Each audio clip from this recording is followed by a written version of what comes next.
Hi there, this is Mark Clendenin. I'm with the state of Ohio, and I'm here to share with you JA Personal Finance. And today's section, I'm going to use the PowerPoint presentation, and I'm going to talk to you a little bit about consumer protection. Consumer protection is every bit as important as any other aspect of your life. It may take a little while for some of these things to click through, but don't worry, we'll get to where we need to get to. So consumer protection is so vastly critical. It's a really big part of personal finance. Um, Smart choices are really important, and knowing what we do, but it's equally important to know what not to do. Those things we really have to avoid so that we don't get ourselves into trouble. We work really hard building reputations, uh, building cash supplies, putting money in the bank, investments, buying things, and bad choices from the this side of the house can really tear all of that down, and it can be very sad for all of you. And we really want to do the best we can to avoid that problem, right? Um, there's a video that we won't be sharing today, and it's tips for securing your personal identity. And I really thought it was a good video. I watched it a couple of times, and I really got a lot out of it. However, we don't have the time for it, but there's a lot of things they talk about in there that are about watching your identity, how people steal your identity or how they get access to your personal things. There's phishing and impersonation, and you need to make sure that we know where we're going when we go online. When you're giving somebody information, verify that they are who they say they are. If you have to go call it from some other source, make sure that they're the person they say they are. Don't just click on a link because they told you to. That could be a fake link. It looks just like one that it's supposed to be, but it goes into it allows them to have access to your computer, and then every keystroke you make, they can track. Don't overshare information. If it doesn't need to be shared, don't share it. Unsafe sharing, right? Sharing in public locations, or sharing things that are sensitive. When you go to the coffee shop, using the public Wi-Fi, be very careful of that. Watch who's around you, keep an eye on things. People can sit in a coffee shop and steal your information. I can tell you that there was a story about a hotel, and what this person would do is they would go to the hotel and they'd lay by the pool, and they created a fake hotel link so that everybody wanted to log in and use the hotel Wi-Fi. Well, actually, it was their Wi-Fi off of their laptop, so that every time somebody would log into that Wi-Fi that looked just like the hotel's Wi-Fi, they would steal information from them as they were working on their computer. So you really have to be very careful here.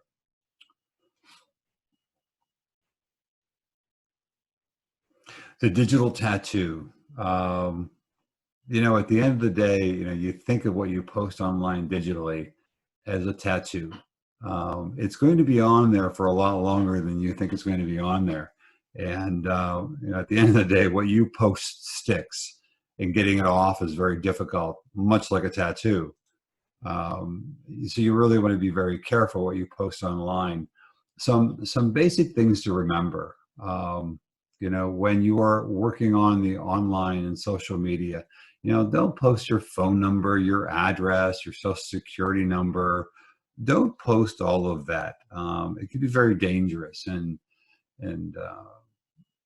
when I see posts, and I see people posting about their entire family left to go out of town for a week, or they just bought a brand new motorcycle, or nobody's home with me tonight, or hey, I just got paid and I got a bunch of money in my pocket. I mean, you're not the only person on social media. You're not the only person watching, right? And your friends aren't the only people. Thousands and thousands and thousands of other people have access to the very same thing that you have, and they're watching to see what you post. It would be a great opportunity if I knew you were going out of town to rob your house. It'd be a great opportunity if I knew you had a brand new car to steal it. It'd be great. So be careful. Make sure your passwords are using really the right numbers and letters to make sure that they're safe passwords.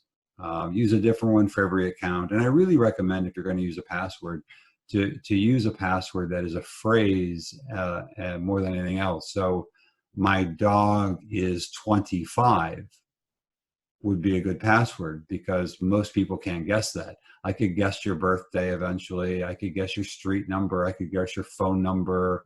There are a lot of other things I could probably guess, but that'd be a little bit harder.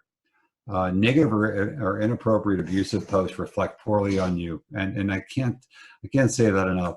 Think before you share. Before you post quickly or before you post angrily.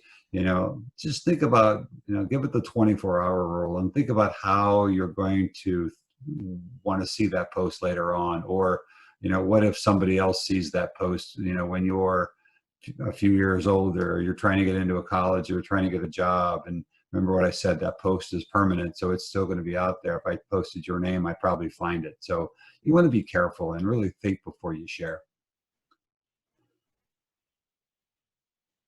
Talk a little bit about identity theft in and of itself. What is identity theft? Well, it's just basically somebody using your personal information without your permission. And that's, they use that information to get what they want, to access your credit, to access your accounts. They are very good at what they do. So we'll do a little strengthening exercise here. So very quickly, if somebody broke into your locker or your car, how would you know? What would you do? What would be the telltale signs of somebody, breaking in and stealing something, or at least just breaking in? Maybe they didn't even get anything. So if it were your locker, you might think, well, the lock's broke. That's certainly an indicator, right? The door's open. I locked it and the door was closed. I know somebody was here. Maybe something's missing, or maybe it's rearranging in order that you didn't have it in before. But really what it boiled down to is you were very careful, and you were watching, and you were very defensive in your moves, and you noticed, because you were paying attention, you noticed when something was wrong. And the same thing happens on your personal finances. The best way to double check that is through your credit report. Your credit report is another defense. It's basically your history. You want to look on that credit report. You can get it. You have access to it. You have certain rights. You have the right to review, to dispute, and to have repaired those things that show up on your credit report that aren't true or that need fixed. You should be looking for, on a periodic basis, things that you didn't buy, places that you don't shop normally, cities that you never went to, that you're having charges at. When you see those in your credit report, you want to have them repaired.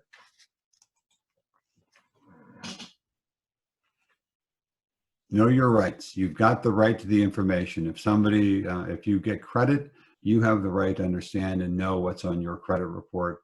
And you have also the right to repair things that are not correct or get them fixed.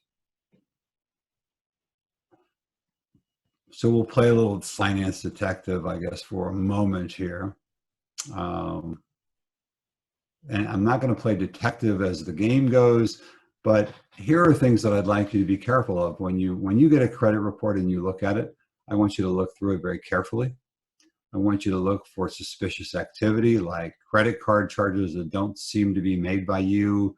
They're in a place that you've never been, places you don't buy from. I want you to be careful on risky information that you share online. Be careful of that. Pull some of that back. You don't need to share everything. And use that as a guide on your daily life as you cruise the social media. We're going to skip through this section here just because we won't have the time to do it. So we'll jump into our sprint a little bit here. And I really enjoyed this section. This quiz game was a really good quiz game for us, and I enjoyed the questions. So let's see if we can pop a few of these questions, right? So, in what way can we improve our credit score? Well, make a plan to pay bills on time. Well, that's probably a good idea. I mean, our credit score does reflect how we pay our bills on time. Try to pay off debts as soon as possible. Certainly good. Your credit score is reflective of the amount of credit you have and how much of it you use. So if you keep that down below 20%, then that's a good place, right? Apply for a loan to pay off a credit card debt. Well, not really. You're really trading one for the other. So maybe A and B would be a good choice. Hi, how about that? We knew that. Great job to all of you that picked D. Let's go on to the next one here. What's the best way to protect ourselves from in our digital tattoo? Delete offensive posts. Well, we talked about that. In digital tattoo, it's kind of once it's there, it's there. Think carefully before sharing online. Yeah, I think that's a good choice, right? If we never put it out there, we never have to worry about it. Post anything as long as it's honest. Well, maybe there are things that are true that you really shouldn't be posting out there, right? It's true that we just are going on a vacation for 5 weeks. Doesn't mean we should post it. Use a fake name. Yeah, no, I don't think that one. I think we can discount that one right off the bat. So I think just think carefully about sharing online would be our one here. Yeah, I agree. What's the best plan if you accidentally respond to a request to an email requesting information from you? Well, contact your bank and tell them to send an alert on your account. Certainly a good idea, right? If they've got your bank information, you want to get that cleared. Monitor your credit report for suspicious activity. We talked about that. Very important to keep on top of your credit report and know what's going on there. There are a lot of electronic ways to do that that are free. So possibilities there. Nothing, well, I don't know that nothing would ever be the right thing to do since I did that. So let's go with A and B. So let's go D. Yep, that's right. If I notice there are suspicious charges on my credit card, how should I handle it? Notify the credit card company. Absolutely. As soon as you see a suspicious charge on your credit card, notify your credit card company immediately. Call the store where it occurred. Yes, they may have some information for you that they can tell you who showed up. And maybe they have video. They can do a lot of things if you let them know early enough. Cut up the credit card. It's not going to do you a lot of good once they've actually used it. And track down the person who made the charges. Well, I'm sure that the possibility or desire to do that would be significant, but I'm not sure that that would be the best approach here. I would say the best thing we could do probably would be to notify the credit card company and let them handle it.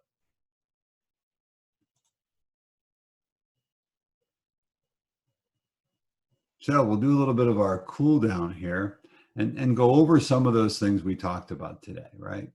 So let's recap a little bit. So the choices people make online leave a mark, like a digital tattoo.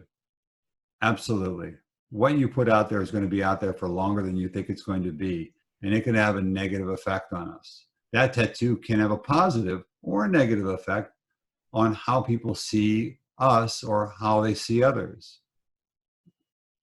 Sharing personal information online can be risky for my personal finances.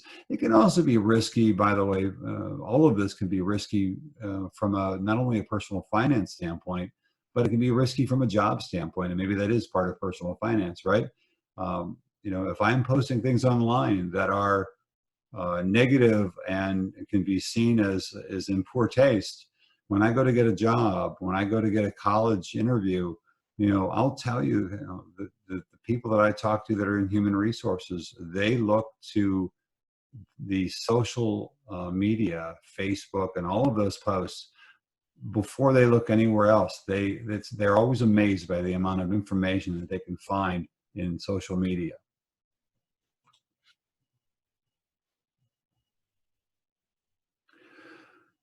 Your credit report shows your financial history. Review it regularly. Make sure that there are no threats to your digital reputation on your credit report. If you see suspicious activity there, like items you didn't buy, transactions you don't recognize, and places you've never been to buy things, you can dispute it. That is, in fact, your right, and you should exercise that right and make sure that your credit report is clean.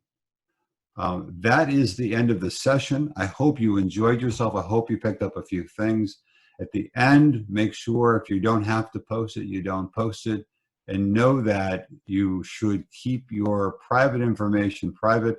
And that would be a great start for a terrific financial future. Thank you and have a great evening.